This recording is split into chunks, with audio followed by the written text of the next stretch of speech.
It's a privilege to be a part of maintaining lands that are going to be around a lot longer than either you or me.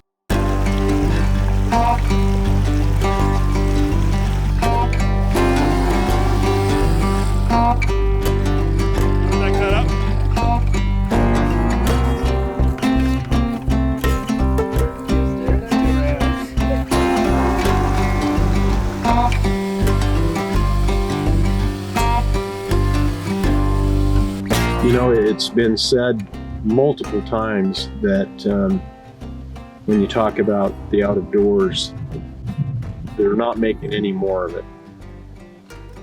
That's an obvious truth. And because of it, the areas that, you know, are still trying to do the things that were historically done on private property, there's a stewardship element of this that becomes really a big part of what we do.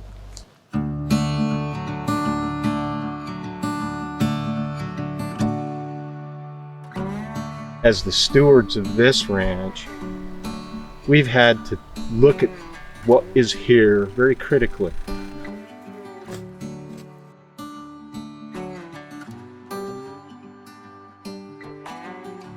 So really our end goal here is we want to take this stream that it's eroded down a little bit, and we want to bring that stream bed back up and reconnect it with that floodplain bench.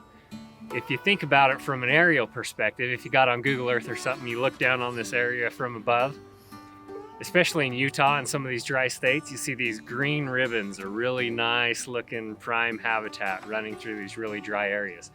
And those green ribbons are where water is.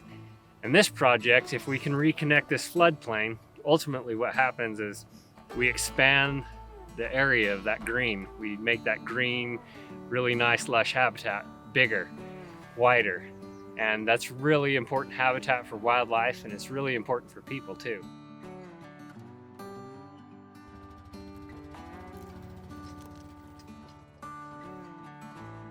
Erosion has been a problem that we've seen on Miller Creek for a very long time.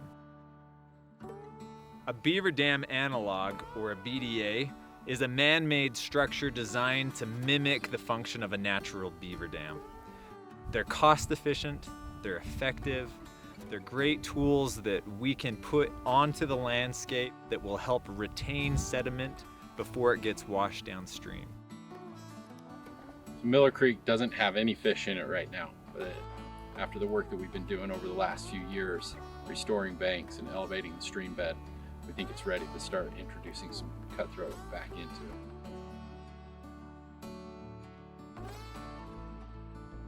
Ultimately, that's the goal, is to improve the quality of land. We do this by focusing on water. Water is the key to life, especially out here in southeastern Utah. We need water in order to provide for ourselves, to provide for livestock, and also to help wildlife thrive here.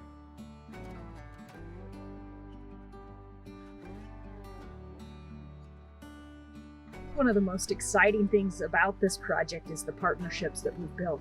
It started out with just a few partners, the Division of Wildlife, the landowner, Trout Unlimited, but it really has grown from there as people have seen the success, and now we're working with the National Wild Turkey Federation, Wild Utah Project. So to me, the exciting part is the partnerships that have been built. So when I first heard about some of the projects that my dad had started to swing at the property, I wasn't too sure, and I have turned out to be quite wrong. It's turned out to be probably the best thing that's happened. It's improved your ability to see all sorts of game, including deer, and to find cows. You don't got to go chasing them through the trees. We've come up with a plan that's evolving, and underlying all of that is the responsibility part that I feel we're entrusted with to take care of it.